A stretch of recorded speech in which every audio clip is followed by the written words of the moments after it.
Jadi, kalian tahu apa itu tank? Itu loh yang warna matanya merah, kekar, kuat, dan mampu menghancurkan musuhnya dengan sangat mudah. Ini ya bang. Bukan woi, tapi yang ini. Tank merupakan kendaraan tempur lapis baja yang bergerak menggunakan roda berbentuk rantai. Tank memiliki ciri utama pelindung yang biasanya adalah lapisan baja yang berat, senjatanya yang merupakan meriam kaliber besar yang dipasang pada bagian turret, serta mobilitas yang tinggi untuk bergerak dengan lancar di segala medan pertempuran.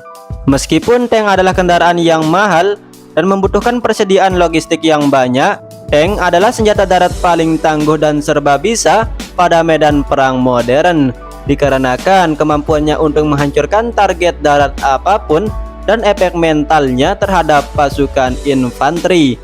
Tank adalah kendaraan tempur yang sangat kuat. Meskipun begitu, tank tidak efektif beroperasi sendirian. Tank biasanya dimasukkan dalam unit lapis baja pada pasukan terpadu, yaitu gabungan tentara infanteri dan kavaleri lainnya. Tanpa dukungan unit lain, tank walaupun memiliki pelindung tebal tetap bisa dilumpuhkan oleh pasukan infanteri menggunakan ranjau anti-tank, artileri, helikopter, pesawat tempur ataupun menggunakan anti-tank guided missile. Tank juga tidak efektif di medan hutan dan perkotaan, di mana kemampuan jarak jauh tank tidak bisa dipakai. Penglihatan pengendara tank jadi terbatas dan meriam tank tidak bisa berputar secara maksimal. Tank pertama kali dipakai pada Perang Dunia Pertama untuk memecahkan kebutuhan pada perang parit, dan peran tank lama-kelamaan berevolusi untuk menggantikan peran kavaleri.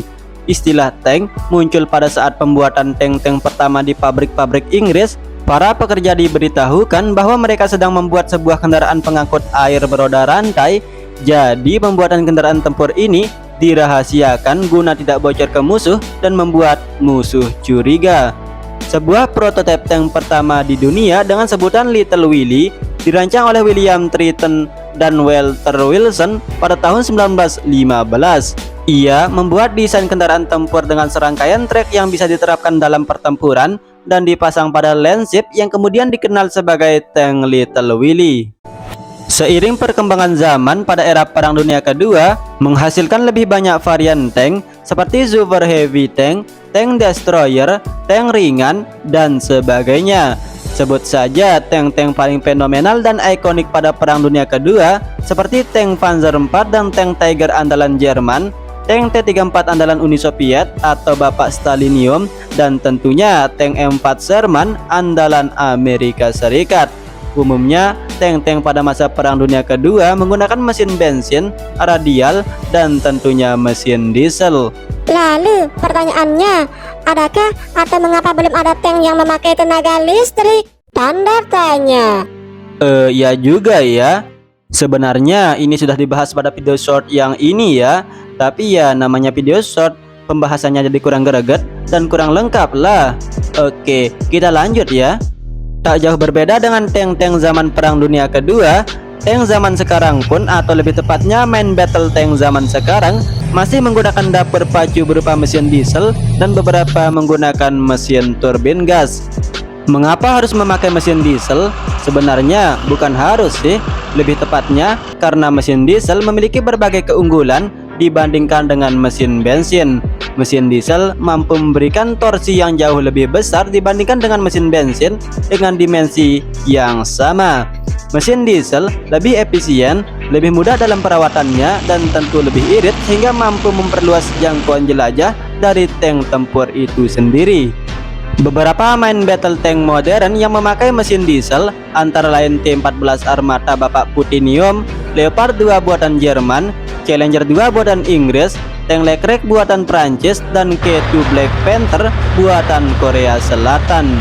Sebagai contoh, tank Leopard 2 Jerman menggunakan mesin diesel V12 Twin Turbo buatan MTU Friedrich 7 berkapasitas 47,7 liter. Mesin ini mampu menghasilkan tenaga sebesar 1500 horsepower pada putaran 2600 rpm dan torsi puncak 4700 Nm pada putaran 1600 hingga 1700 rpm. Perkiraan Leopard 2 dapat menghabiskan 300 liter bahan bakar untuk setiap 100 km pada jalan raya tanpa hambatan dan 500 liter untuk setiap 100 km pada jalur berbagai medan tempur.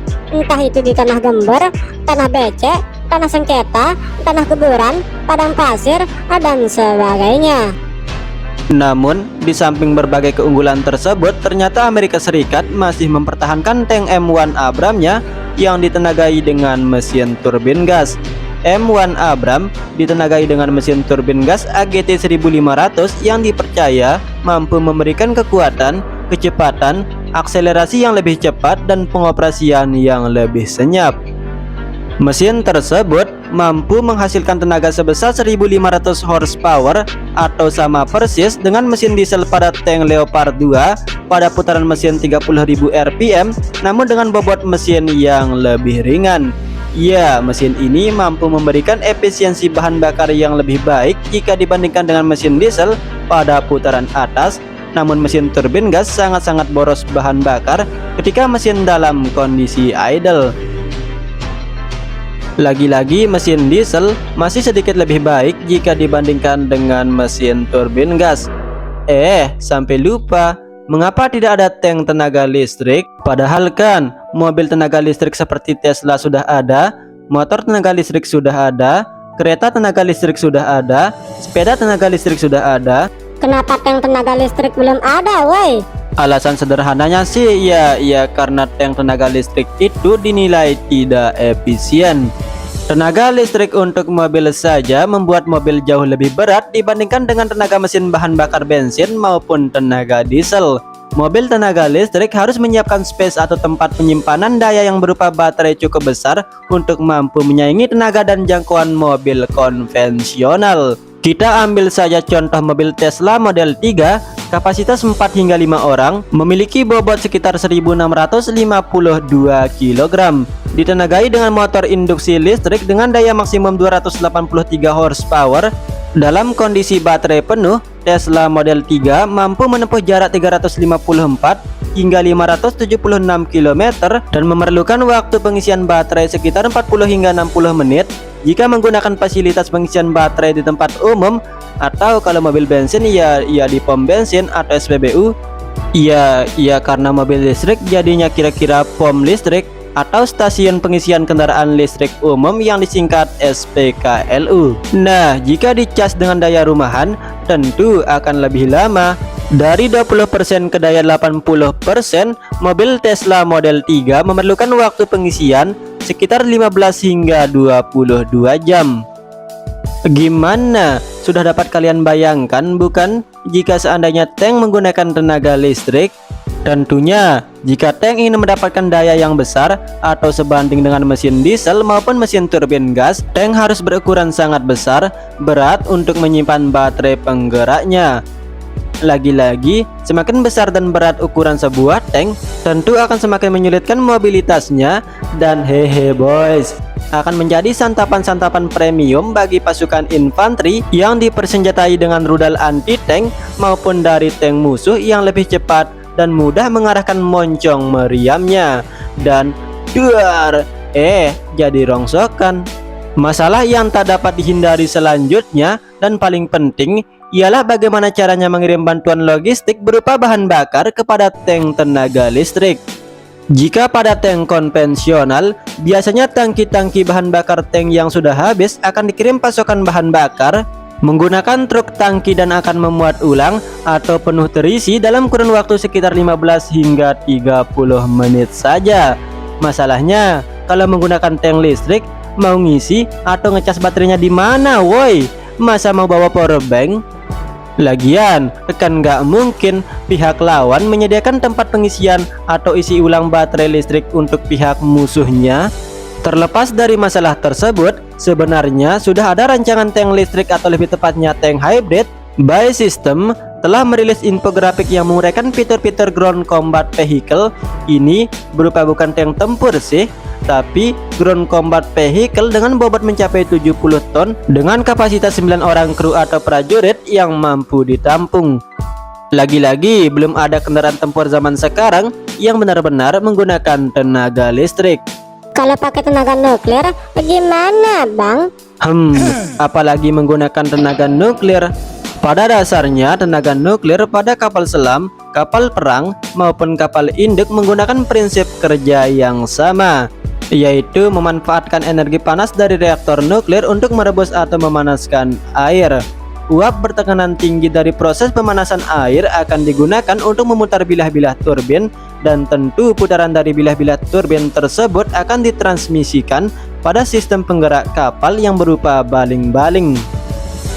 Reaktor nuklir berukuran sangat besar, iya karena reaktor nuklir memerlukan mekanisme pendinginan yang akan memakan banyak space atau ruang penyimpanan.